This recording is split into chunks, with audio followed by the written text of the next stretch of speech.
ማስተላለፍ ተመልካቾቻችን ይህ አካዳሚነት ሰመንት ፕሮግራማችን አሁን ይጀምራል። ሳዲ መልቲ ሚዲያ ከፋና ሚዲያ ኮርፖሬሽን ጋር በመተባበር በሲያስ መልቀብላችሁ ሳምንታዊ ቢዝነስ ፕሮግራማችን ከሀገራችን ርዕሰ መዲና ከአዲስ አበባ 430 ኪሎ ሜትር ላይ ርቀት የሚገኘው ባሌዋ ምድር መደወላ ዩኒቨርሲቲ እንገኛለን።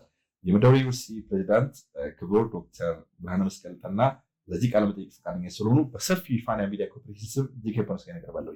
እኔም መደወላ በመጣችሁ ልጠይቁን ልታወያዩን ስለፈቀዳችሁ ሚዲያውን እናንተንም እጅግ በጣም አመሰግናለሁ። አመሰግናለሁ ዶክተር። በተለይም እንደው እስኪ ወደኋላ እንመልሶት እና የመደወላ ዩኒቨርሲቲ ስሙ ራሱ በጣም ታሪካዊ ነው እና መቼ ተመሰረተ፣ በምን ያክል ተማሪዎች ተመሰረተ፣ አጠቃላይ ስታፉን እና አሁን ደግሞ ያለበትን አጠቃላይ ደረጃውን የተማሪውንም የስታፉንም ተማሪዎቹንም እንደዚሁ የካምፓሶቻችሁንም እንደ መግቢያ ፕሮግራም ነው ዶክተር። በአጠቃላይ 13 ቀደም ሀገራችን ከነበሯት 8 ዩኒቨርሲቲዎች በተጨማሪ 13 ዩኒቨርሲቲዎች እንደ ሀገር ሁለተኛ ጀኔሬሽን ሆነው እነኛ አንደኛ ሁለተኛ ጀኔሬሽን ዩኒቨርሲቲ ሆነው ሲመሰረተው አንዱ መደወላቡ ዩኒቨርሲቲ ነው። 1999 ማለት ነው። መደወላቡ ዩኒቨርሲቲ በባሌ ዩኒቨርሲቲ ላይ በሮቤ ከተማ በጥቂት ስታፎች በጥቂት የተማሪ ቁጥሮች ያኔ የተመሰረተ ሲመሰረትም እዚሁ ነበርኩና አውቀዋለሁ። የተመሰረተ ዛሬ ግን እጅግ ትልቅ ዩኒቨርሲቲ ብዙ ካምፓሳት ያሉት ዩኒቨርሲቲ ሆኖ ያለ ነው። ወደኋላ ተመልሼ ሳስታውስ እንግዲህ በዛ ሰዓት ዩኒቨርሲቲው ሲመሰረት በ4 ፋካልቲዎች በትምህርት በቢዝነስ እና ኢኮኖሚክስ በግብርና እንዲሁም በጤና ማለት ነው እና በ76 መምህራን በጣም ትንሽ ነው ለአንድ ዩኒቨርሲቲ በወቅቱ። ሰራተኞቹም ስራ ደራርቦ አንድ ዳይሬክተር ለአንድ ቢሮ የሚባል ነገር አይሰራም። ያኔ 3-4 ደርቦ የሚሰሩ ጥቂት ከ20 የማይበልጡ የአስተዳደር ሰራተኞችን ይዞ የጀመረው ዩኒቨርሲቲ በአጠቃላይ 741 ተማሪዎችን ነው መጀመሪያ ተቀብሎ የጀመረው እና መደወላቡ ዩኒቨርሲቲ ተብሎ ሲጀመር ማለት ነው። በመደበኛው እንግዲህ በአጠቃላይ አሁን በመደበኛ ወደ 8767 ተማሪዎች እንዲሁም በተከታታይ ትምህርት ነን ፎርማል ኤጁኬሽን የምንለው ማለት ነው ወደ 2802 ተማሪዎች አሉ። በክረምቱም 7415 በሰመር ፕሮግራም ወደ 800 ያህል ተማሪዎች አሉ። በአጠቃላይ ከ20 ሺህ በላይ ከ20,028 ያህል ማለት ነው ከ20 ሺህ በላይ ተማሪዎችን ተቀብሎ አሁን እያስተማረ የሚገኝ ነው። መደወላቡ ዩኒቨርሲቲ እንዳልኳችሁ ባሌ ትልቁ ዞን ነው። ድሮ በደርግ ጊዜም ትልቁ ክፍለ ሀገር የሚባል ነው። አሁንም በአደረጃጀቱ ትልቁ ከዞኖች ትልቁ ዞን የሚባለው ነው። ለዚህ ዞን ያለ ትልቅ ዩኒቨርሲቲ ነው። ይሄ ዩኒቨርሲቲ በካምፓሳት ደረጃ በአሁኑ ሰዓት በሮቤ ዋናው ካምፓስ አሁን ያለንበት ትልቅ ግቢ ትልቅ ስራ እየተሰራበት ያለ እንደ ኦሮሚያ በተለይ ኦሮሚያ ኢትዮጵያ ከምታስበው ራስን የመቻል ስትራቴጂ እንደ ፖሊሲ አንጻር ያንን መመለስ በሚያስችል ደረጃ ትልቅ ተቋም ነው ያለ ነው። ሌላኛው ካምፓሱ ጎባ ነው ያለው ሕክምና ነው። ሌላኛው ሻሸመኔም እንደዛ መልቲ ዲሲፕሊን ሆኖ ሕክምናንም ሌሎችንም ይዞ ይሄን ስል እንደ ትምህርት ሚኒስቴር በአሁኑ ሰዓት ትምህርት ሚኒስቴር ዩኒቨርሲቲዎችን በዲፍሬንሺዬሽን በልየታ ለይቷቸዋል። በልየታው መሰረት ዲፍሬንሺዬሽን በምንለው መደወላቡ የተለየው ለአራት ነገሮች ለአራት ስፔሻሊቲዎች ነው። አንደኛው እና ዋና ስፔሻሊቲያችን ግብርና ነው አንዱ። ባሌ እንግዲህ እንደምታውቀው በግብርናው ዘርፍ በተለይ በስንዴ ምርት ሌላኛዋ ዩክሬን ሌላኛዋ ራሻ የኢትዮጵያ ራሻ ኢትዮጵያ ዩክሬን ለመውሰድ የምትችለው ነው ባሌ። ሰሞኑንም ስታዩት እንደነበረው ማለት ነው። ሁለተኛው ቱሪዝም ነው። የቱሪዝም መዳረሻ ነው ባሌ። እንግዲህ በቱሪዝምም እጅግ በርካታ ሰዎች ባሌን ከሚያውቁበት አንዱ በሳምንት የተራራው ነው። ሁለተኛው የሀገሪቱ ትልቁ ተራራ ነው። ቱሉ ዲምቱ ትልቁ ነው። ከራስ ዳሽን ቀጥሎ ይሄ ነው 4377 ከፍታ ያለው ትልቁ ነው። ክቡር ጠቅላይ ሚኒስትራችን ባለፈው ታች ጫፍ አናት ላይ ሆነው ለዓለም ያሳዩት ተራራ ጫፍ ነው። ተራራ ጫፍ ነው። ይሄን ድንቅ ነገሮች እዛ አካባቢ ያሉት ሐይቁን እዛ ሄደ እዛ ጫፍ ላይ ወጥ ሐይቆቹን ብታይ ፈጣሪ እንዴት ነገሮችን ቀምሮ አስተካክሎ ምን የት እንዳስቀመጠ ተምረህበት የምትመለስበት ማለት ነው። በጣም የሚደንቅ እዛ ላይ ደግሞ አሁን ሎጆች የተሰሩ ነው ያሉት። ስትሄድ እየተዝናና ቀይ ቀበሯችንን እያየ ብርቅዬ በዚህ በባሌ ብቻ የሚገኝ በባሌ ብቻ ያሉ ቀይ ቀበሮን የሚታይበት ነው። በርካታ ነገሮችን እዛ ወጥተህ የሚታይበት እንደነ ሶፎሞር አሁን ትልቁ ረዥሙ ዋሻ የሚባለው ነው። ድንቅ ዋሻ ባለፈው ሲቀርብ እንደነበረው የሀገራችን መሪ ክቡር ጠቅላይ ሚኒስትራችን በደንብ ሲገልጹት እንደነበረው ሁሉ እውነታውን ማንም መጥቶ በደንብ እዛ እንጆ የሚያደርግበት ማረፊያ ያለው ሁሉ ነገር የተሟላለት ያ ነው። ድሬ ሼክ ሁሴን ኢትዮጵያውያን እንግዲህ የሀገራቸው ሀብት፣ የሀገራቸው ቅርስ፣ የሀገራቸው የቱሪዝም መዳረሻ ነው። ስንቶቻቸው መጥተው አዩ ብዬ መናገር ባልችልም ያዩ አይተዋል፣ ያላዩ መጥተው ያያሉ። እሱም እጅግ የሚያስደምም አስደማሚ ነገር ነው። እንግዲህ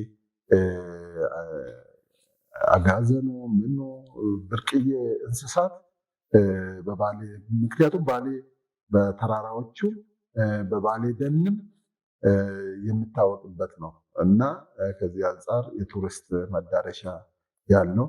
ስለዚህ ቱሪዝም አንዱ የተለየንበት ነው ለማለት ነው ይሄን ያመጣሁት። እነኝህን ሁሉ ማዕከል አድርገን የልየታ አንዱ የተለየንበት ሆነን በደንብ ስርዓተ ትምህርት ቀርጸን እየሰራንበት ያለን መዳረሻዎችን እየለየን ያለንበት ሁኔታ ነው ያለው እና ሌላው ባዮዳይቨርሲቲ ነው። ሌላው ሕክምና ነው።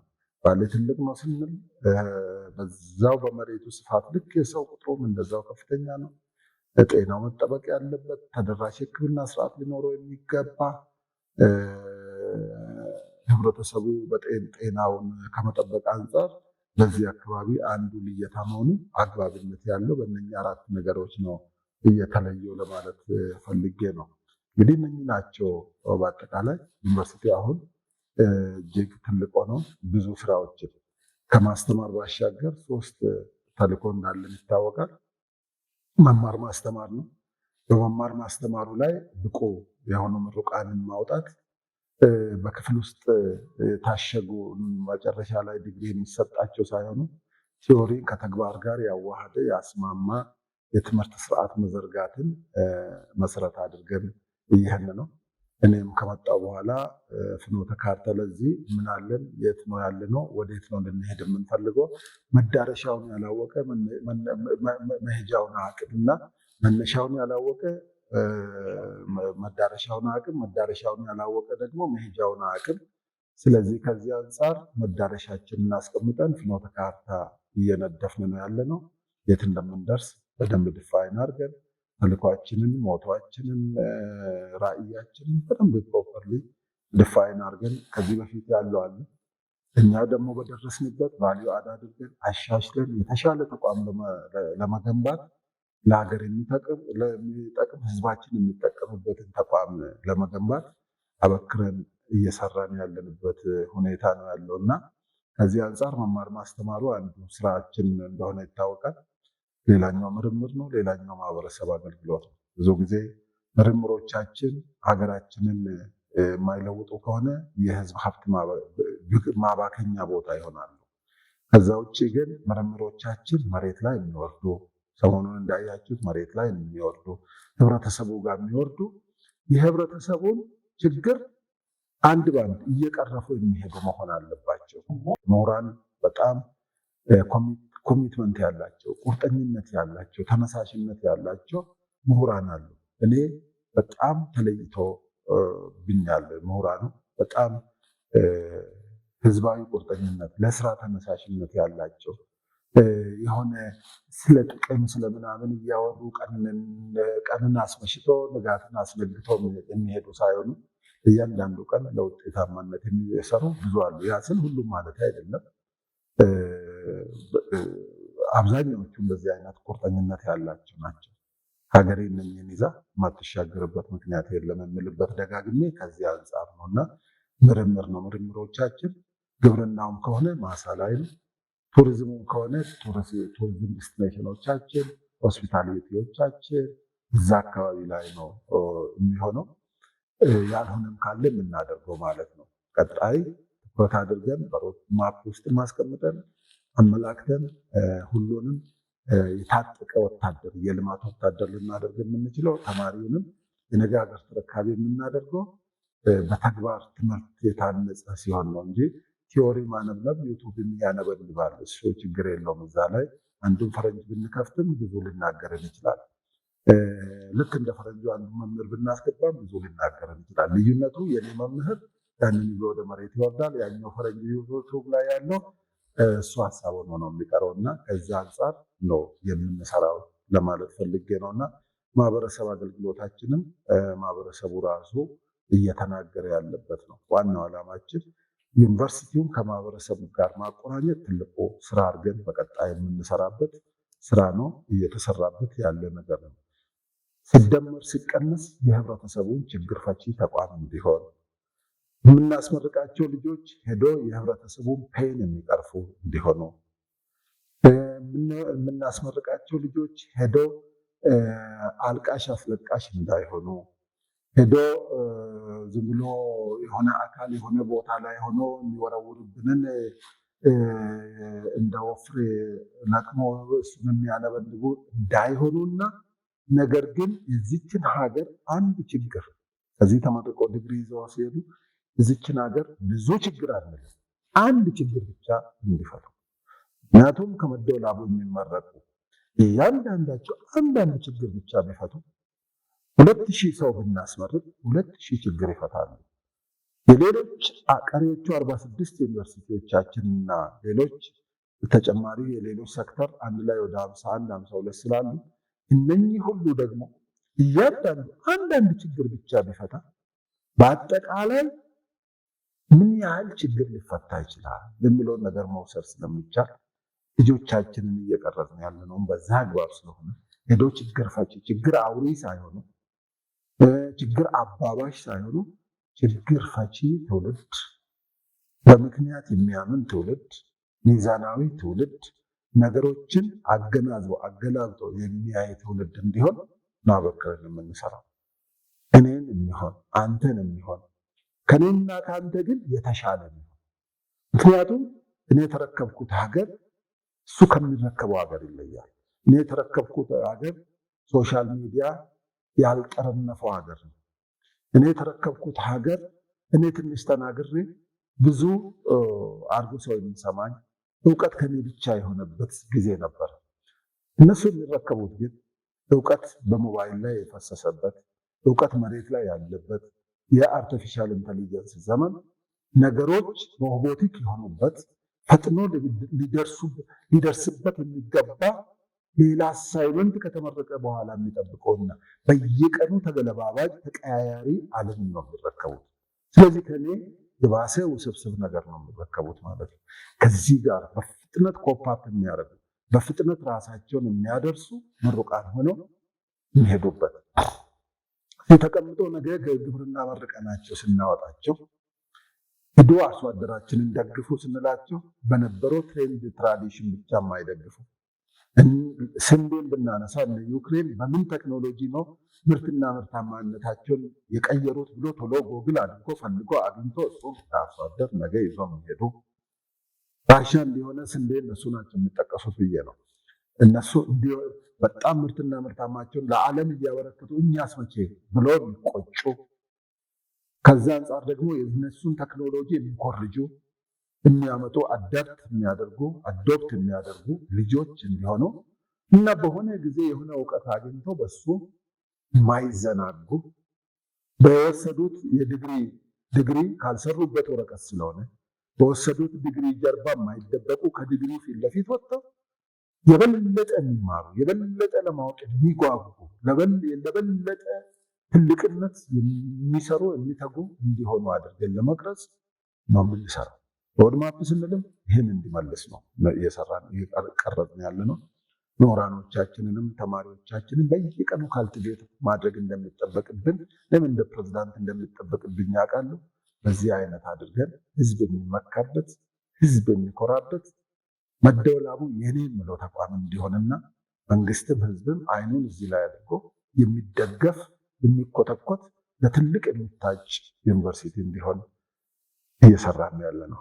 ዶክተር በተለይም የመደወላቡ ምስረታ ወደ 20 ዓመት ሊሆነው ነው እና በትንሽ ስታፍ በትንሽ ተማሪዎች በ4 ፋካልቲ የጀመረው ዛሬ ጎልብቶ በአጠቃላይ ከ20 ሺህ በላይ ተማሪዎችን በተለያየ ካምፓሱ እያስተማረ ነው ያለው። ከዛ አንጻር በተለይም ባሌ ለዚህ ፕሮግራም ስንመጣ ትኩረት ያደረግነው ባሌ እንግዲህ የሀገሪቱ የዳቦ ቅርጫት ነው። ስንዴው ከዚህ ነው የሚሄደው። ጥሩ ከዓለም አቀፍ ተሞክሮ አንጻር ጥሩ ገረስተዋል። የዩክሬን ኤክስፒሪየንስ ትልቅ ነገር ነውና እንደ ዩኒቨርሲቲ እንደ ልቀት ማዕከል እንደ ወሎ ዩኒቨርሲቲ በተለይ ገበሬው ከመደገፍ አንጻር በፋይናንስም ይሁን በሀሳብም ይሁን የገበሬውን ክትትልና ድጋፍ በማድረግ አንጻርና ገበሬውን በጣም ውጤታማ ከማድረግ አንጻር ቅርብ ጊዜም ወደ መስክ ወጥታችሁ ለመላው ህዝብ ያከፈላችሁ ተሞክሯልና ምናልባት ብዙ የዓለም ሰዎች አይተውታል ብዬ ተስፋ አደርጋለሁና እዛ ላይ እንደው በተጨባጭ ምን ያደርጋችሁ ነገር አለ? ዶክተር የገለጽከው የዳቦ ቅርጫት ያልከውን እንዳለው ስጅ እንደ መንግስት ባሌ የዊት ቤልት ነው የምትባለው እና እንዳልከው ግብርናን አንድ ሴንተር ኦፍ ኤክሰለንሳችን ነው። ይህንን ሴንተር ኦፍ ኤክሰለንሳችንን ይዘን በ3 ዞኖች በምስራቅ አርሲ፣ ምስራቅ ባሌ፣ ምዕራብ አርሲ እና በባሌ በ3ቱ ዞኖች ላይ በ8 ክላስተር አንድም እንደ ጥናት ማዕከል አድርገን እንደ ላቦራቶሪ አድርገን አንድም ለህብረተሰባችን ምርጥ ዘርን እያባዛን ሰርተን የምናሳይበት እንደ ሰርቶ ማሳያ ማዕከል አድርገን ትልልቅ ሜጋ ስራዎችን የኛ ምሁራን እየሰሩ ነው ያሉት። በቦታው ላይ ሆነው እለት ዕለት እንግዲህ በየጊዜው ወደ እነኚህ ማዕከላት መንቀሳቀስ እንደቀላል የምንወስደው አይደለም። ነገር ግን ክላስ ውስጥ ሳይወሰኑ ውሏቸውን በመስክ ላይ አድርገው ያን ፕራክቲካል ኤጁኬሽን የምንለው እና ተግባራዊ ትምህርት የምንለው በዛ አይነት መልክ እየሄዱ ያሉበት ሁኔታ ነው ያለው። ይሄን ስንል እንግዲህ ዋናው ማዕከል አድርገን መንግስታችን ከቀረጸው የምግብ ዋስትናና ሉዓላዊነትን ማረጋገጥ አንዱ ነው። የምግብ ዋስትና ማረጋገጥ፣ የምግብ ሉዓላዊነትን ሶቨርኒቲ ማረጋገጥ አንድ የመንግስት አጀንዳ ነው። የመንግስት አጀንዳ በስትራቴጂ በፖሊሲ ደረጃ ላይ ቀረጽ የምንተገብረው እኛ ነን፣ ስራ ላይ የምናውለው እኛ ነን። ከዛ አንጻር አንዱ ይሄንን በደንብ ቆጥረን ይዘን እየሰራን ያለንበት ነው።